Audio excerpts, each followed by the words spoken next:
Hi friends, welcome back to my channel. For today's video, we're talking about the best coral makeup. We're going to go through my favorite corals for summer. I know that in a short amount of time, in a couple of weeks, all of the fall collections are coming out. So if I want to talk about summer makeup, now is the time. And as far as coral makeup goes, I definitely have more in the lip and cheek categories. I have a couple options for the eyes, but I'm not really a big fan of coral eye makeup on myself. So I'm going to give you lots of lip and cheek pairing ideas at home. Anyway, before we go any further, let's take a second to grab our iced coffee or a hot coffee. Let's take a sip and let's get started. All of the items that I'm mentioning today will be permanent edition. I'm certain I could dig through and find some limited edition past collections, but for the sake of today's video, I'm just going to reference and suggest items that are still currently available widely and not just elusive. I thought we'd start off with this beautiful grid that I found online. This is from a Glamour magazine article.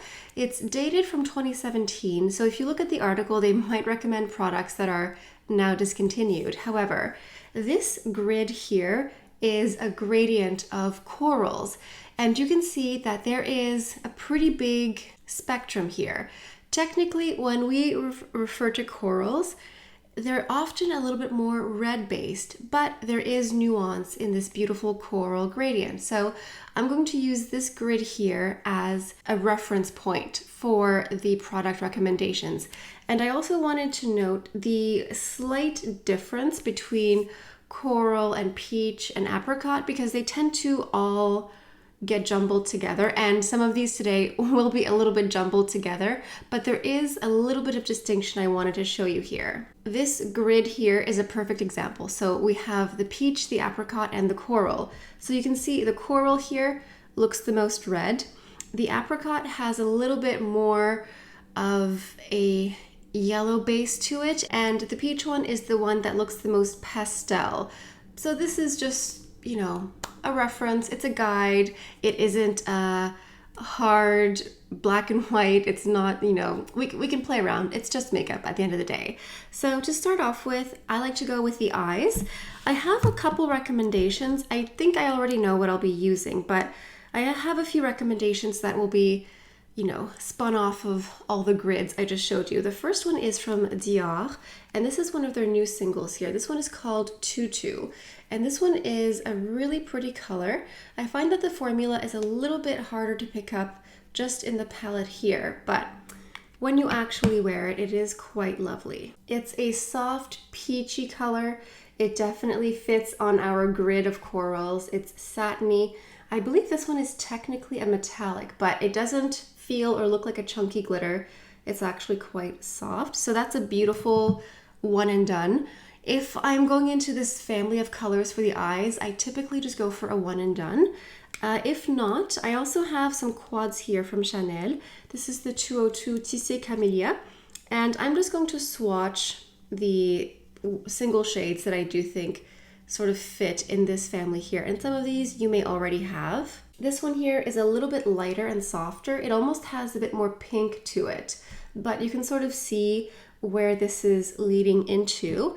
The next quad here is 354 Warm Memories. This one here was very popular when it came out, and you can see it has this one color here that fits into our color story today. Here is Warm Memories, definitely much more peachy, and I definitely have a tendency to go for more satiny colors in this color story for the eyes specifically. So here we have like a nice little gradient of these ones. Moving on, I have the Tissé Vendôme.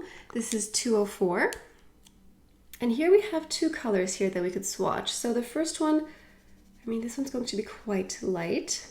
And then we have a deeper one. Well, the lightest one looks really white in comparison. And this one here looks more orangey.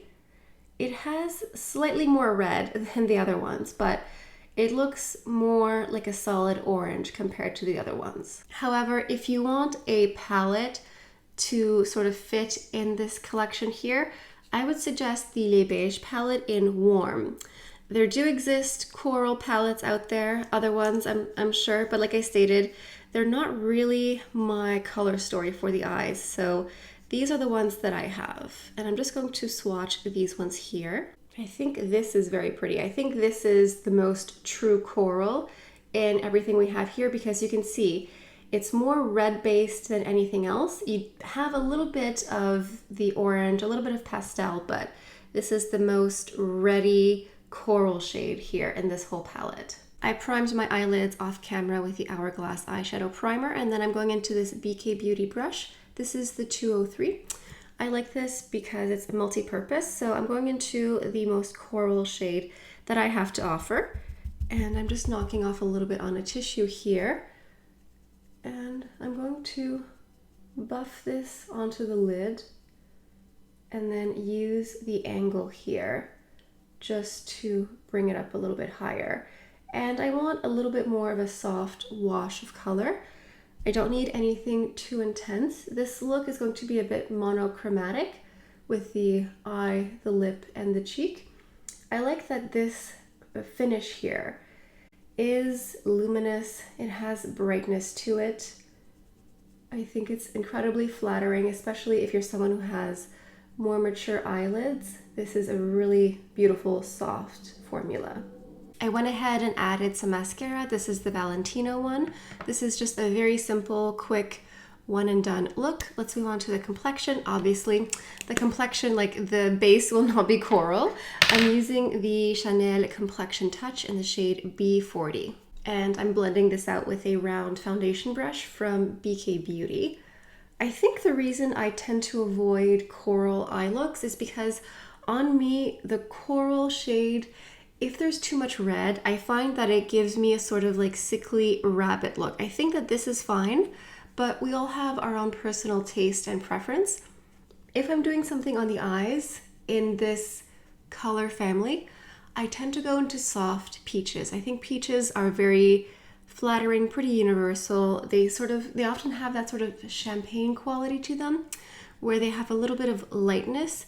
And I think for me personally, this is about as deep as I would go for a coral color. And this goes to show that even if you have a palette, you can in fact do a one and done. A single is great for a one and done, but if you have a palette and you see yourself a bit overwhelmed, you can just go into one, it's fine. You don't have to use all 4 or 5 at once. And then for the concealer, it will be a little bit peachy. I do prefer a peachy concealer. I find that it corrects the most. This is the Color Science concealer in the shade medium. This is an SPF concealer, so it's quite lovely. I mean, honestly, for any time of year, but in the summer months especially.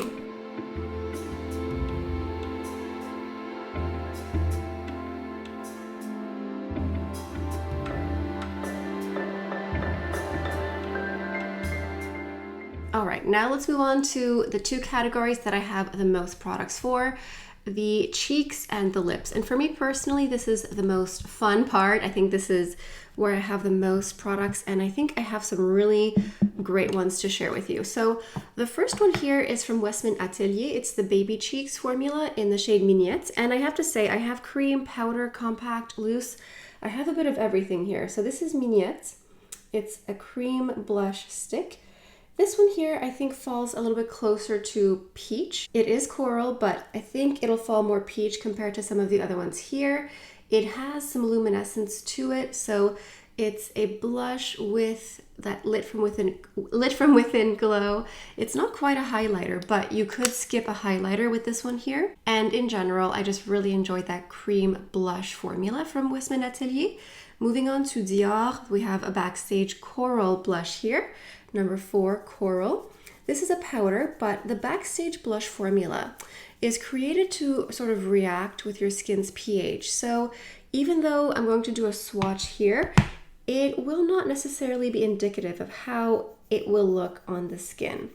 There's something here that sort of reacts with your skin. It creates a very, very soft glow, much softer than this one. And this coral here, it has a soft velvet finish, but it looks a bit more orange here compared to the other one. So it's interesting to see what different brands interpret coral as. Now I have one here from Hermes. This is the number 19 Apricot. So we'll be able to see a gradient here, a difference between the apricot and the peach and the coral. This is a beautiful powder formula. This is incredibly long lasting, long wearing. So it doesn't sit on the skin, but it sort of does, but sort of melts into the skin at the exact same time. It's really quite lovely. And you'll be able to see that this apricot shade looks a bit more pastel compared to the first one here. Next one is the number 3 Coral Veil from Givenchy. This is the loose powder blush. So it's similar to the loose face powder, but a blush. And this one here is very coral. So if you look at these 4 little shades, some of these look more red, which again is a reference to what I described at the beginning of the video. So how you use this, you dump the product out into the cap here, and you do get like a harmony of reds, softer orange colors, and what you do is you mix them all together with your brush or your finger if you're doing a swatch like this. It is soft, it has more red than the apricot shade, but it's a coral veil, so it's very soft, it's very light. The formula feels exquisite, it feels silky and powdery, just like the face powder. So this is a really nice option, especially if you like the idea of like a harmony of colors, because you do get 4 shades in the coral gradient, and you just get to sort of mix and match and create your own custom shade here. Next up is Sicily. This is our last coral blush. This is number 3 Coral. I just got this not that long ago, and I have to say, it's exquisite. It's so pretty. And no matter how much I dig into it, it stays in place. Like this entire embellishment is embossed all the way down deep into the pan, so you can go ahead and scratch at it all you want. I'll go ahead and just do like a swirl like this, just to give a nice swatch. That one is definitely the most expensive one in the blush section here, but it is very pretty. This is a blush and highlighter mixed together. So that's this one here. It's soft, it's not quite as yellow based as apricot. It has a bit of luminosity. So here we have my coral blush selection. I'm going to use this one today. It's my favorite. I love all of these coral blushes.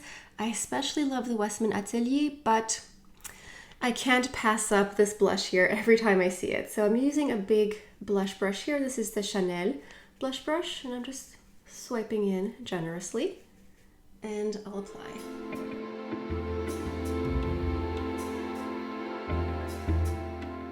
This is such a pretty shade. I love it. This was sort of like a love at first swipe, and you do get blush and highlighter. The highlighter is very soft, but it's just a gorgeous harmony here. I'm going to go ahead and put this back in the box like this. This is how it's staying with me for the moment. Moving on to the lips, I have quite a few, so I hope you're sitting down. I should hope so. The first one here is from Victoria Beckham. It's the lip gloss here. It's the shade Bungalow. This is definitely more in the peach category. And this is this color here. Now, I love the VB lip gloss formula. It's incredibly opaque. The color you see in the tube is the color you get. This one here is definitely a creamy nude peach. Not so much coral, but I have other shades to continue with. I have the Dior Addict Maximizer in the shade called Coral. So this could be a great pairing with the coral blush here. This one is called Coral, but I find that on me it almost looks like a beautiful creamy creamsicle. You know, those summertime orange popsicle treats? This is what it looks like. Definitely more orange than this, and this one looks more red in comparison. It almost looks more coral because of that red here. And then I have 1/3 gloss here. This is the You Beauty lip gloss in the shade Bellini. This is described as like a sparkling champagne coral. This one here, when I think of coral, it's more in this category. It's like orange, it's more vibrant and more bright. So if you're looking for something in the lip gloss family, these 3 might be a good option for you. Moving on to lipsticks, I have this sheer Gucci lipstick formula. This is the shade 301 May Coral. So Gucci has a few lipstick formulas, and this is one of their more slippy, sheer finishes. So it has red but pink at the same time, and this is more sheer, so you could build it like I'm doing here.